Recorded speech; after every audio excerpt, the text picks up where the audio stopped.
Greetings, YouTube. Someone asked me for information about a character I have mentioned in my videos in the past, an NPC known as Otto. Now, I created Otto for a Game World campaign, my Overkill campaign.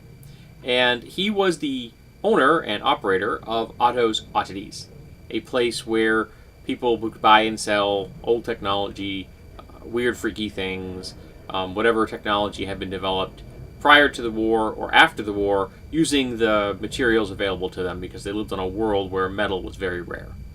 So they had to have a lot of options other than metal for a lot of things. So there was ceramics and plastics and some organic materials were quite common. And Otto's backstory was extensive, though the player characters actually never knew it. None of them ever actually came to understand who Otto was. In fact, I'm going to send this to my friend Greg, because I don't think he actually knows who Otto was either. There's an author who wrote a series of books called The Horse Clan. His name is Robert Adams. And in the Horse Clans, there is a race of people known as the Undying. They look perfectly normal as human beings. The difference is they have an incredibly high regeneration rate, and unless you kill their brain through decapitation, explosion, or fire, or drowning, they don't die. You can shoot them in the heart, doesn't kill them. You can lop off their limbs, they'll grow new ones. They're just incredibly, unbelievably tough. And the main character, Milo Murray, was probably an 18th century person, lost a lot of his memory in a shooting, but was active during World War II, and then was active during the apocalypse, and then, of course, into the future, which is where most of the series takes place. And I postulated that Robert Adams was himself a member of the Undying, and that he wrote the books to describe to the world what he was in the guise of science fiction. Well, science fantasy, really. So, jump forward to the apocalypse in my campaign. Now, my campaign had an apocalypse on another planet. It wasn't Earth. So, Robert Adams is either living or was vacationing on the planet when the war breaks out between humanity and an alien race. And the jump gates that allowed people to move from place to place efficiently were completely and utterly destroyed. Well, retuned is a better way of saying it. Instead of jumping to the old jump points, they now jump to the new ones, none of which had humans in them. And the process used to do this essentially turned the sun into a giant EMP, so most of the electronics out in space, and a lot of them on the planet, were destroyed. Stuff that wasn't military hardened or hidden in the right kind of locations just was fried. So, Robert Adams found himself on this planet. He's surrounded by people, mutating, dying, uproar, social unrest. And he comes to be a leader, but he quickly learns that humans are not looked upon as being all that popular. So, he decides that he will disguise himself. So, he tinkers around and makes himself a set of cybernetic arms, which he wears on a harness. So, it looks like he's got 4 arms, and the 2 arms both have the ability to generate fire. So again, it looks like he's a mutant.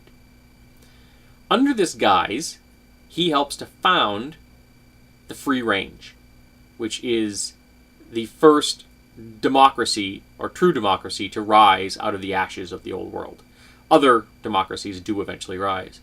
And the Free Range becomes the mortal enemy of the Empire of Humanity, the last remnants of what they think to be pure strand humans. Many of them weren't.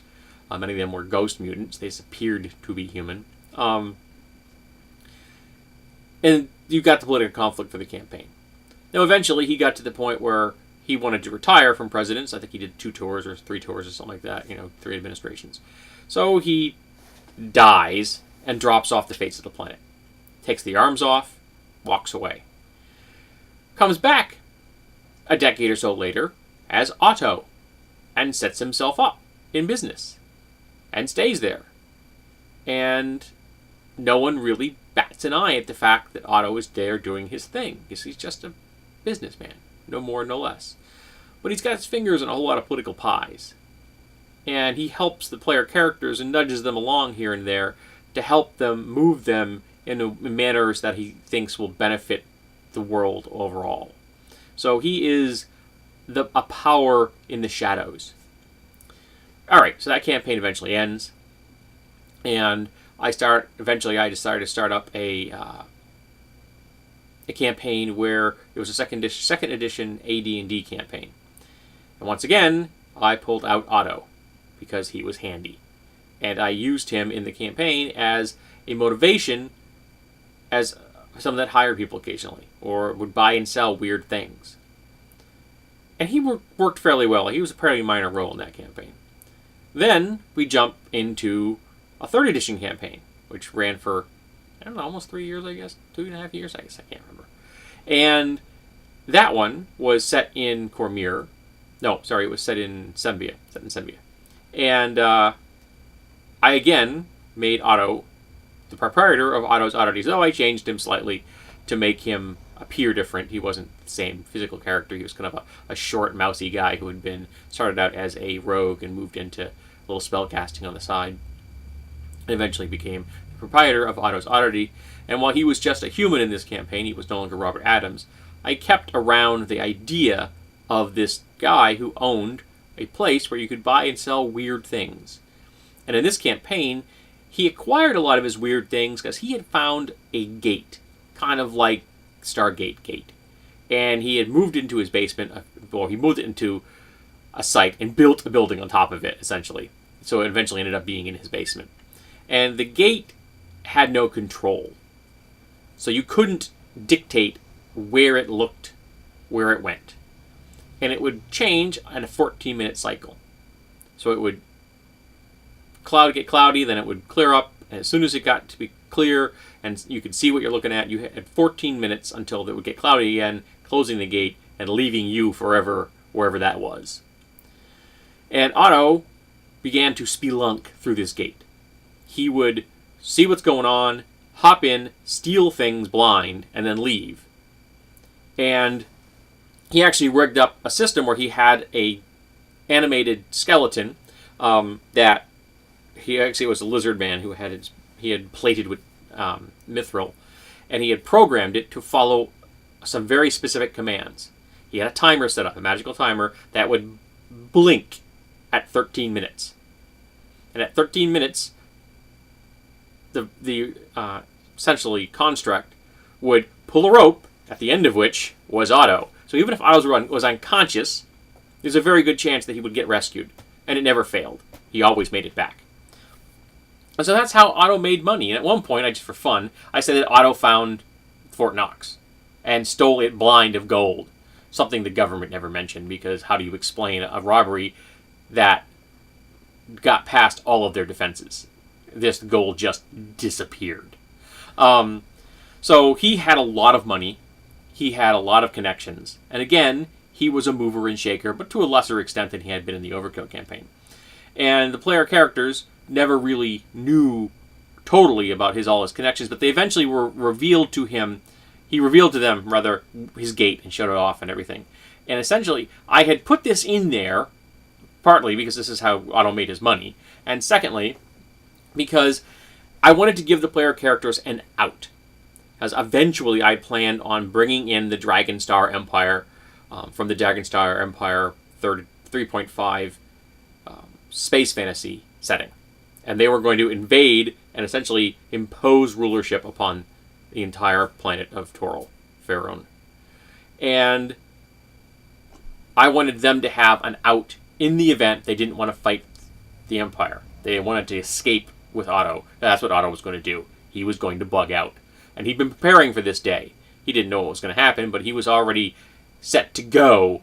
As soon as something bad happened that he knew he couldn't recover from, he was just going to grab his stuff, go through the gate, and set off a timer. And as soon as the timer went off, the entire building was going to collapse in fire and flame and explosions onto the gate. Yes, someone could eventually dig it up, but not before he was long gone and they could not find him, which was his goal.